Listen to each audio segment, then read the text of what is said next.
안녕하세요, 여러분. 또리도 인사. 안녕하세요. 벌써 6월도 15일이 지났고요. 그리고 2022년도도 반이 이제 다 되어 가고 있죠. 그래서 상반기 때 읽었던 책들 중에 좋았던 책들을 소개하고자 합니다. 먼저 첫 번째 소설은 모래의 여자인데요. 많이 아실 거예요. 전 이거 예전에 읽었는데 최근에 갑자기 읽고 싶어서 찾아봤거든요. 그래서 나이나 어떤 처한 상황에 따라서 소설이 이렇게 다르게 느껴지는구나를 알게 되었거든요. 줄거리는 크게 복잡하지 않아요. 한 남자가 새로운 곤충을 찾아서 유명해지고 싶어서 주변 사람들에게 이야기하지 않고 모래 언덕들이 많은 곳에 가게 되고, 그 동네에는 이제 노동력이 필요하기 때문에 잡히게 됩니다. 그 남자가. 그래서 낯선 여자와 모래 구덩이에 이제 갇히게 되는데, 끊임없이 흘러내리는 모래 때문에 계속 모래를 퍼내야 돼요. 그 모래 구덩이에 갇혀서. 그러면서 이제 그곳 사람들에게 굴욕을 당했다가 반항도 했다가 비열하고 목숨을 구걸하는 모습도 보였다가, 그리고 탈출했다 잡혀오기도 하고요. 나중에는 기회가 생겼음에도 스스로 탈출하지 않거든요. 혹은 이 책 속의 여자 주인공처럼 여자 주인공은 라디오 같은 어떤 물질에 집착하기도 하고요.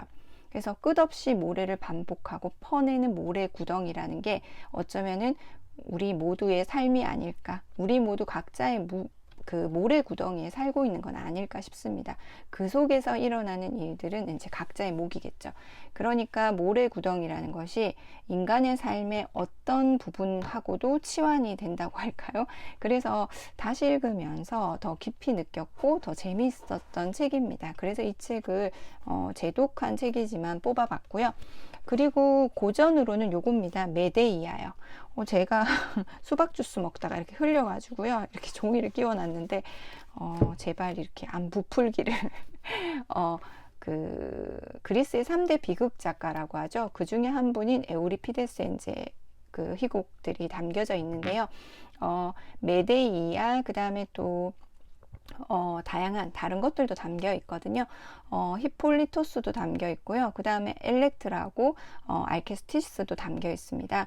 먼저 첫 번째로 담겨 있는 메데이아인데요. 우리가 생각하는 메데이아는 자신의 혈육을 죽였고 사랑을 위해서, 그리고 또 복수를 위해서 자식들까지 죽인 악녀로 나오잖아요. 그런데 여기서는 굉장히 능동적이고 그리고 좀 반항하는 인물, 이 시대에 좀 너무 빨리 태어난 여자, 그런 느낌이 들었거든요. 노예보다 나은 거라고는 교환의 가치 정도? 네, 여자들 보통 전쟁 나면 이렇게 서로 나눠 가지고, 그리고 또 선물로 주기도 하고 자신의 자식을, 혹은 집안끼리 좀 더 결속하기 위해서 의사와 상관없이 결혼시키기도 하고 하잖아요. 그리고 여자를 어떤 결핍이나 거세된 상태, 그래서 항상 부족한 존재로 보잖아요. 여기서도 그런 구절들이 많이 나오거든요. 근데 메데이아는 그 속에서 이제 복수를 가감히 하죠. 근데 여기서 메데이아가 자식들을 자신의 소유물처럼 생각하고 죽인 건 나쁘지만, 그 이후에는 복수도 있었지만 서자로서의 삶, 그러니까 남편이 그 나라의 공주랑 결혼함으로써 그 후에 태어나는 아이들과 달리 자신의 아이들은 서자가 될 거잖아요. 그래서 그 당시에 서자는 정말 그렇게 좋은 취급을 받지 못했으니까 구박받을 거라는 것. 그리고 하지만 가장 큰 이유는 복수였겠죠. 그리고 또 하나는 이제 히폴리토스인데요. 히폴리토스는 테세우스의 아들이죠. 그 아내는 아마존 여인이었고요. 근데 테세우스의 아내인 파이드라죠. 이 파이드라가 히폴리토스를 사랑하게 되고, 그리고 유모가 이제 파이드라가 죽어가니까 얘기를 했다가 거절당하고 거기에 앙심을 품고 파이드라가 편지를 쓰죠. 히폴리토스가 자신을 범하려 했기 때문에 자살한다. 그래서 테세우스는 신에게 자신의 아들을 죽여달라고 하고요. 결국은 히폴리토스는 죽어갑니다. 근데 이걸 어떻게 풀이하냐면요. 히폴리토스는 순결한 남자예요. 아르테미스를 섬기는 순결한 남자. 그런데 파이드라가 그 히폴리토스가 아르테미스를 좋아하고 아프로디테에 대해서는 존경을 바치지 않았기 때문에 파이드라가 아프로디테의 농간에 의해서 히폴리토스, 그러니까 자신의 의붓아들을 사랑하는 걸로 나오거든요.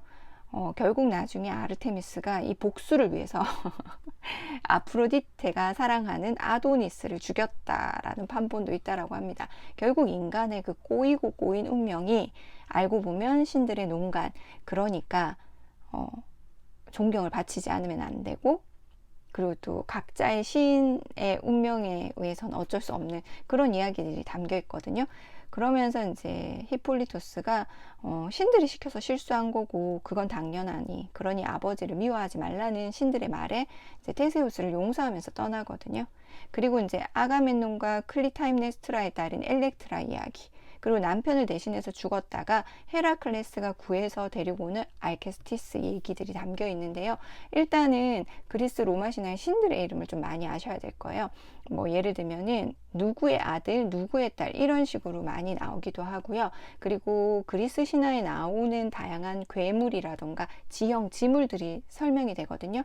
밑에 조그만하게 주석으로 설명이 되긴 하지만 그걸로는 좀 조금 부족한 것 같거든요. 그러니까 먼저 좀 그리스 신화나 계보를 좀 알고 시작하시는 게 훨씬 좀 편하실 거예요. 그리고 또 하나 이제 제가 읽었던 책 중에 인문 쪽이라고 해야 되나요? 못생긴 여자의 역사입니다. 못생김의 기준이 시대나 문화나 지배자의 이제 이해 득실에 따라서 달라진다는 것, 추함이 사회적 낙인이 된다는 것, 지금도 그렇죠. 이거는 제가 열심히 리뷰를 썼었기 때문에 이렇게 너무 재밌었고요. 그리고 과학책은 요겁니다. 내 생의 중력에 맞서 생로병사, 사랑, 이별, 이 모든 그 인간의 그 수많은 뭐 고통, 아픔 이런 것들을 과학적으로 다루는 책이거든요. 이 책은 책을 부르는 책입니다. 그리고 저자가 이제 그런 책들을 통해서 알게 된 건, 느끼게 된 점들을 너무 잘 쓰셨거든요. 그래서 이 책을 읽고 이제 산 게 바로 요겁니다. 이렇게 나를 나답게 하는 것들. 이 책에서 좀 재미있었던 내용은 그거였던 것 같아요. 뭐 아이들한테 너는 뭐든 될 수 있다고 하는데 실제로 뭐든 되기는 힘들다는 뭐 이런 내용들이 담겨 있거든요. 그리고 미술 관련 책으로는 저는 이 책을 뽑고 싶어요. 이 시리즈가 나오는 게 저는 참 좋더라고요. 그 1권부터 시작해서 지금 7권까지인데요.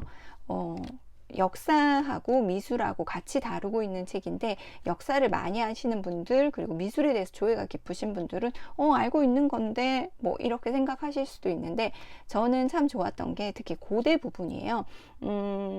1권에서 소개되는 고대 부분들은 우리가 세계사를 배울 때 접하는 부분이잖아요.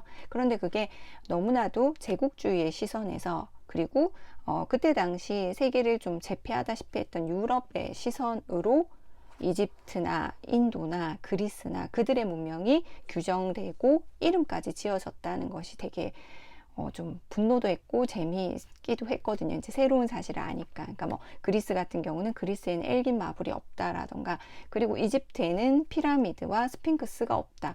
참 이상했거든요. 피라미드 같은 경우는 그 삼각형 모양의 과자 뭐 이런 데서 나왔다고 하더라고요. 그리고 스핑크스도 그리스의 괴물인데 왜 이집트에 있나? 걔네들의 이름이 원래는 메르, 세세프, 앙크 이렇다고 하더라고요. 예를 들어 우리나라 조선왕조 그 무덤을 보고 사람들이 동그랗다고 호빵이라고 외국인들이 불렀다고 해서 그게 통용되면 안 되는 거잖아요. 그런 것처럼 조금 다른 시선으로 볼 수 있었고요. 그래서 이 책이 7권까지 나왔다는 게 참 고맙기도 하고 좋은 것 같습니다. 그리고 제가 요번에 이제 산 책들도 소개해 드리려고 하는데요. 요즘 저희 북풀이라고 알라딘 앱 아시죠? 거기서 이제 바람이 분 슈사쿠 책입니다. 사무라이고요. 그 북풀 친구님이신 미미님, 뭐 새파랑님, 그 다음에 잠자냥님 리뷰를 보면 너무 재밌거든요. 그래서 이제 샀고요. 열심히 읽고 있는데 이미 여기에 나오는 주인공 남자 사무라이 그 인고의 모습들이 좀 마음에 들어요. 그리고 또 하나는 이제 같이 읽기거든요. 바로 요겁니다. 가부장제 창조.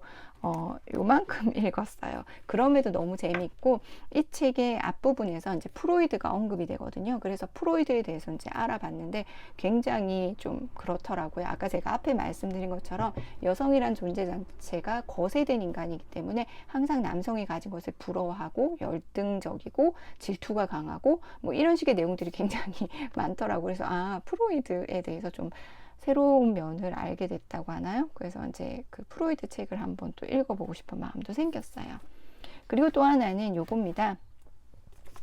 알고 보면 반할 민화. 민화라는 이름을 이제 일제강점기 때 일본인 분이 이제 붙이셨다고 하죠.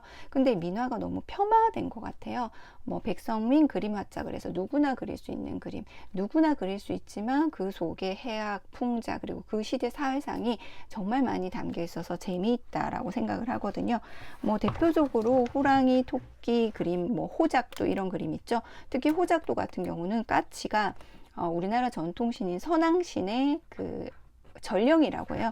그래서 호랑이에게 소식을 알려준다거나 혹은 호랑이가 왜 까치 잡아먹는 옛날 이야기 이런 것들에 담긴 거라고도 하기도 하고요. 이렇게 책가도인데 책가도 앞에 이렇게 신령스러운 해태나 특이한 동물들을 놔두기도 하고요. 그리고 이렇게 성현의 이야기들이 담긴 그 민화도 있고요. 그리고 민화가 붓으로만 그려지는 건 아닌데, 요거는 춘화예요. 신윤복이 그린 건데 왜 이게 춘화도지 싶겠지만 여기 보이시나요? 남자 여자 신발, 네, 요것들 때문인 것 같아요. 은근히 상상하게 하는, 저 신발을 벗고 들어가는 방에서 무엇을 할까, 뭐 이런 거. 그리고 요거는요, 그 인두로 이렇게 불로 찢어서 그린 그림이라고 하거든요. 그런 그림들도 있고, 그리고 도장을 찍어서 이렇게, 이거는 먹물로 그린 거고요. 이렇게 다양하게, 그리고 이렇게 도장을 찍어서, 단풍 도장을 찍어서 그린 그림들도 있고요. 이 책을 읽으면서 제가 떠올랐던 게, 저희 아이가 어릴 때 읽었던 그 그림 관련 책이 있었거든요. 전집. 요 도서관에 가면 다 있어요. 소망을 담은 우리 민화인데요. 정말 설명도 잘 돼 있고 그림도 큼직큼직합니다. 책가도 뭐 문자도 다양하거든요. 요런 것들 한번 아이들하고 같이 읽을 때 요 책을 읽고 조금 더 설명해 주시면 재미가 있을 것 같아요. 이런 그림 민화들은요, 쓰임새도 있었다고 하거든요. 병풍에 그려져서 우풍을 막기도 하고요. 그리고 각종 행사나 제의의 용도에 쓰였고요. 그러니까 안방이나 혹은 교태전 같은 경우는 아무래도 다산을 의미하는 이제 물고기, 알을 많이 낳아서, 그리고 연꽃도 되게 많잖아요. 특히 연꽃은 불교에서도 좋아하고 유교에서도 좋아해서 사람들이 많이 즐겨 했다고 해요. 또 하나, 연꽃은 연꽃 련자도 있지만 연이어서 계속되다라는 연자랑 발음이 같잖아요. 그래서 연이어 있다 이런 뜻을 쓸 때 연자를 연꽃으로 그리기도 했다고 해요. 그리고 동궁전이나 사랑방 같은 경우는 이제 공부를 열심히 하라는 의미에서 책가도, 뭐 장훈, 가구급제를 위한 잉어 그림, 그 다음에 불로초라던가, 그리고 호축 삼재라고 해서요, 화재, 수재, 풍재를 막는 호랑이 그림을 그리기도 했다고 합니다. 그래서 민화는 볼수록 매력적이고 재미있는 것 같거든요. 특히 호랑이 그림 같은 경우는 하나도 같은 호랑이들이 없지요. 그래서 더 재미있었던 것 같아요. 특히 여기 민화 관련해서는 엽서를 주거든요. 그래서 엽서도 굉장히 예뻤어요. 엽서가 어디 갔나. 그리고 또 하나는 저는 이제 요걸 받았거든요. 사은품으로. 무선 충전기인데요. 태양계입니다. 이렇게 불이 들어오는데요. 이렇게만 되어 있어서 아마 집에서 요거를 준비하셔야 될 것 같아요. 이렇게 생긴 거. 그래서 불이 들어오더라고요. 충전을 할 때 예쁘게 불이 들어옵니다. 요렇게인가요? 왜 안 들어가지? 제가 이런 건 잘 못 만져요. 저번에 한번 억지로 넣으려고 했다가 결국은 부서뜨렸거든요. 이렇게 불이 들어오고, 뭐 무선 충전되는 건 다 된다고 해요. 그래서 에어팟이나 뭐 이런 것들도 올려도 충전이 된다고 그림으로는 설명이 되어 있더라고요. 자, 이렇게 6월에 제가 읽었던 재미있는 책들, 그리고 새로 산 책들을 소개해 드렸습니다. 그럼 안녕.